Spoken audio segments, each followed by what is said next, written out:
Hello everyone, this is Reverend Bill Owens and Dr. Deborah Owens with another episode of Wisdom for Today. And today I just felt led to ask Bill a few questions about how he feels about having marched in the Civil Rights Movement and where we are today in comparison to the 1960s. And I want him just to share his experiences and give us some of his wisdom and some nuggets for us during these times of racial tension. And Bill and I have always sought to push for racial reconciliation.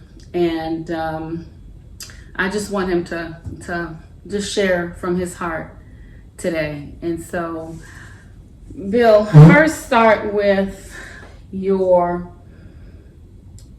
work as a student in the Civil Rights Movement, why you marched, and why it was important for you to march in that time. It was like a timing. You knew it was time. The timing was right. Mm-hmm. And we had a great leader, Dr. King, who could bring people together in peace. And so it was a great time in American history. Mm-hmm. I came up in a great time in American history when the world was changing, when America was changing, when race relations was changing. And it made all the difference in the world. In my life, where we are now and where we were then is so different.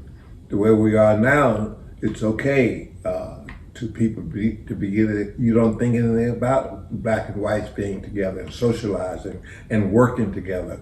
Then it was like a strain, mm-hmm. And people many times criticized it. Mm-hmm. But where we are today is just natural for relationships between black and whites and all the people to come together and have relationships without the stigma of being with another race. It was a stigma at that time. That's right. But in our culture today, it is much easier today than it was back then to have relationships with the other race, blacks with whites with blacks. It's much easier today. But why do you think we still have some racial tensions, let's say 60 years later? We're still dealing with some racial tensions, and we're not talking about politics. We're coming totally from a Christian and social standpoint. What do you think is the reason for the racial tensions that we're witnessing? You see it on the news, you hear about it. I think one reason we have racial tensions is there are people who need a fight. Yeah. They want to be opposed to some people. Some blacks want to be opposed to blacks and blacks want to be opposed to whites. There's a tension. And I don't quite understand why there's a tension, because we're all Americans, we all claim to love God, and why there's tension, I don't understand it. I can't explain that away.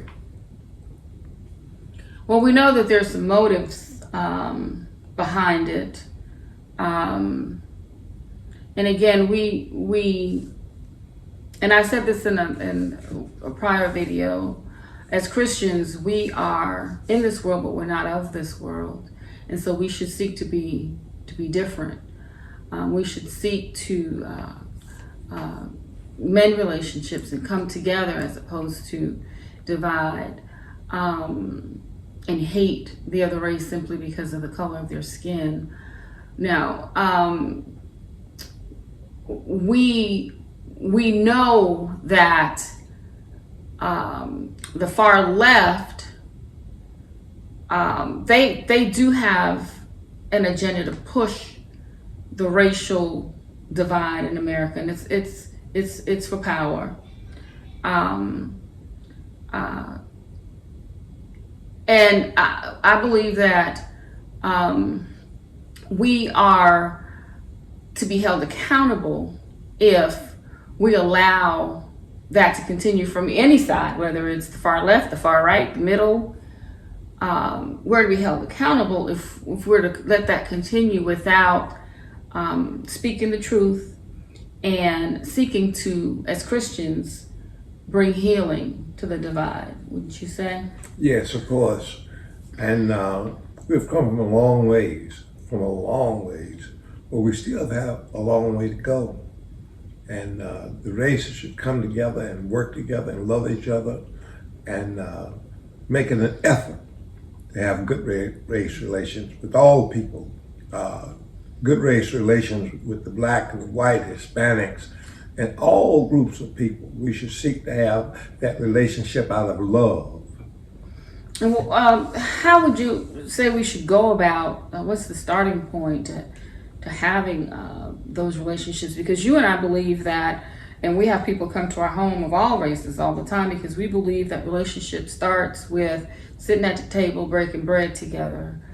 So that's one of the things that we do. We have very close friends of all races, and a lot of people don't know this, but I'm an immigrant from Panama. So technically I was born in a Latin country, but I have roots from Africa. But we don't see people based on race or color. We just see people based on their values and how they present themselves to us as people that we might want to get to know. So how would you, especially for the young people coming up, how would you tell them to go about starting relationships with people that don't look like them or maybe even act like them or have the same skin tone? Of course, some of our best friends are white. So our children are adjusted to white friends from birth. So we need to just have friends. It doesn't have to be anything else but be friends, because all people have the same problems in their homes and the society. And I think we should make an effort, go out and make an effort to know people of other races. I think we should do it on purpose. And we have plenty of white friends, a lot of them, and they're great friends too. So we should make an effort to bring the races together, starting at the friendship level, in your homes and in your church. Make an effort to have friends of all colors, because you live in a country that we do have all colors. Yeah, I think at some point we need to stop listening to all the divisive rhetoric and all of the negative news that's out there trying to pit one race against the other. I think at some point we need to let that go and forget that, and know that we are brothers and sisters in Christ. We just may have different skin tones, but at the end of the day, as Bill just said, love is universal. Humankind, we all bleed the same. We suffer. We have joys. We have love, laughter, pain. We have we share all of those life experiences. Our cultural backgrounds might be a little different, but at the end of the day, we should make an effort to see past a race, color, and try to get to know the other race again by simply establishing friendships and getting to know the other person by breaking bread, going out of your way to get to understand someone that may look different than you or act differently in terms of culture or social standing. And so Bill mentioned that we do have 2 children, and so our son David, he just got back from camp and he has an ear infection, and so he's not feeling the best. But he's had a couple of negative interactions, many positive interactions. I mean, we have some good friends who they have grandchildren, and our children love them, and they play with them. And he's had friends at school that have embraced him, but he has had some negative interactions with some young white boys his age. And David is not a combative person. He's not aggressive. And so oftentimes it's just a bully situation. But in David's mind, at his age now, he's getting ready to be 10, and then he's hearing stuff on TV and, YouTube and, things that, internet and things that he's involved in. And he's starting to question and ask questions about race and racism. And we try to explain to him that you have racist people in every race. You have black races. We know some black races. You have Mexicans who don't like blacks who don't like Mexicans. And within the black race, we even have issues with dark skin versus light skin and all of that. So at the end of the day, it's a heart issue. It's a heart matter. And so we're trying to explain to him that give a person a chance, and just because the child is white and has bullied you or picked a fight with you or whatever, doesn't mean that he is a racist. It just means that his parents haven't taught him any better. His parents haven't taught him how to be kind or how to be respectful, wouldn't you say? Yes. Bill? Yes. Wouldn't you say? And so Charisma, she we're gonna have Charisma come in, and because like I said, I wanted David to share just a little bit, but he's not feeling the best. But we're gonna have Charisma come in and share her experience, because she wants to share her experience. So we'll do that.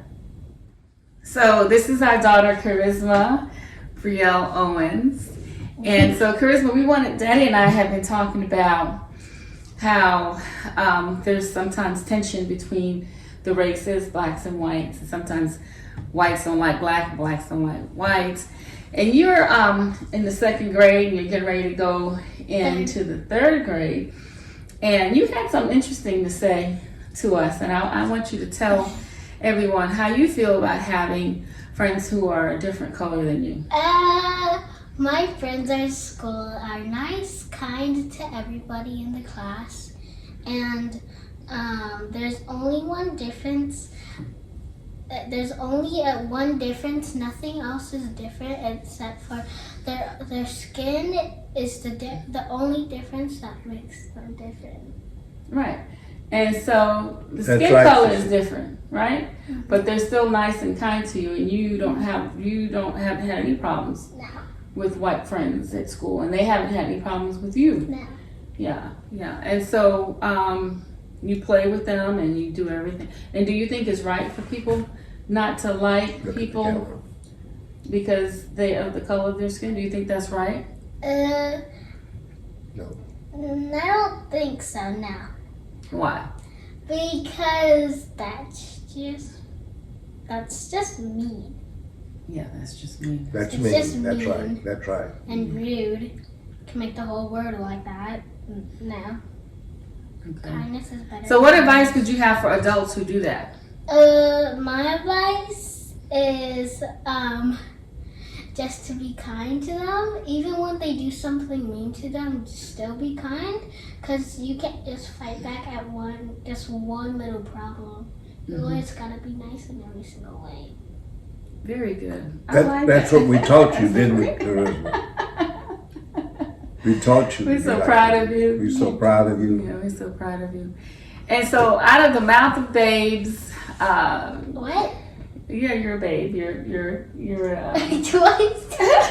You recording this. yeah. You are. You can ready to be 9 years old, and so you're still young. So I was getting ready to say that out of a young person's mouth, there's wisdom. Be kind, and that's what Bill and I were just talking about. Some parents don't teach their children to be kind, and sometimes they are mean and they bully people, and sometimes it's because of the color of their skin, or sometimes it's just because they're mean, regardless of the color of the person's skin that they're bullying. As examples we've shared about David. And so, Bill, just summarize pretty much what you think, where